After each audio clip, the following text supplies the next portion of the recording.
Huomenta. Ihmisten, tai itse asiassa omien ajatusten ja tunteiden pohdinta jatkuu. Kyrvähin tuossa itse kiinni aamulla siitä, kun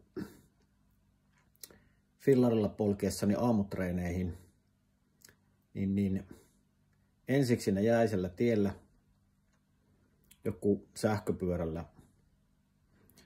polkeva tempas ylämäessä ohi ja siköissä rupesi jurppimaan. No ei mennyt kuin vähän aikaa, kun taas uudestaan olin päässyt sen mäen ylös ja alamäen alas ja kääntynyt niin aika lähelle olisi kyllä monitomitaloa ja eikö tuu sieltä joku polkupyörällä ja iloisesti pring pring ja painaa ohi siitä hirveätä vauhtia. Ja taas mä olin että kun rupesi ärsyttää.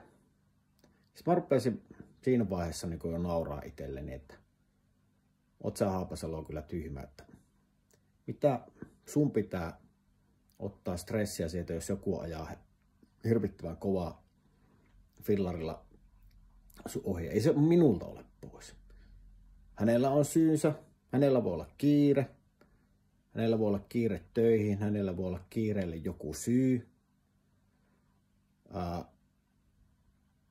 Ei mun tarvitse lähteä kilpailemaan ja miettimään sitä, että minkä takia se meni mun ohi. Että onpa mä ihan helvetin typerä. Nauroin itselleni.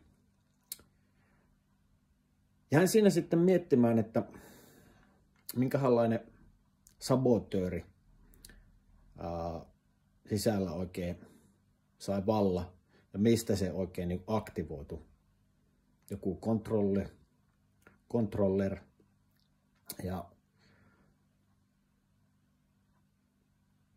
niin, täysin typerää. Mä viittaan tässä nyt oikeastaan itse asiassa tähän kirjaan, Shirzad Shamirin Positive Intelligence-kirjaa. Ja tää on itselle avannut tosi paljon ajatuksia siihen ja suhtautumista itseen.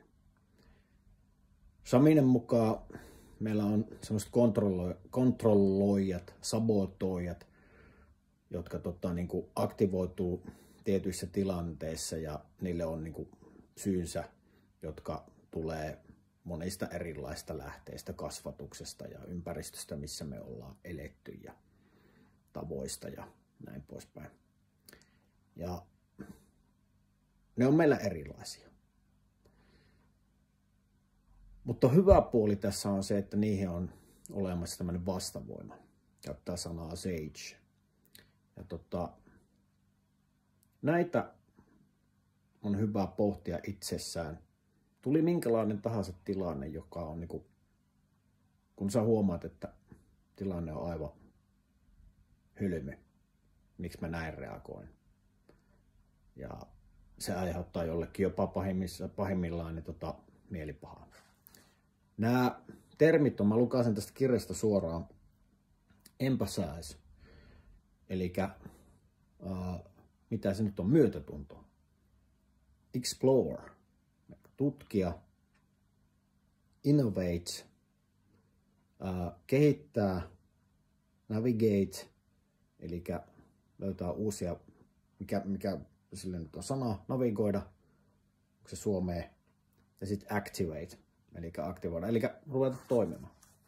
Ja jos te tämän saatte käsiin, tämä on mistä e-kirjanakin, niin kannattaa tsekata. Tuolla takana oli äsken ruudussa, mulla on semmonen teksti tuossa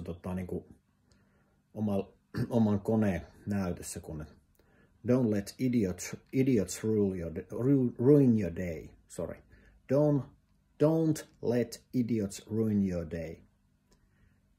Se on ihan hyvä muistaa, mutta tähän voisi ehkä sanoa sille, että don't be idiot to ruin others day. Ei muuta kuin mukavaa päivää. Mä lähden jatkaa homma. Moi moi!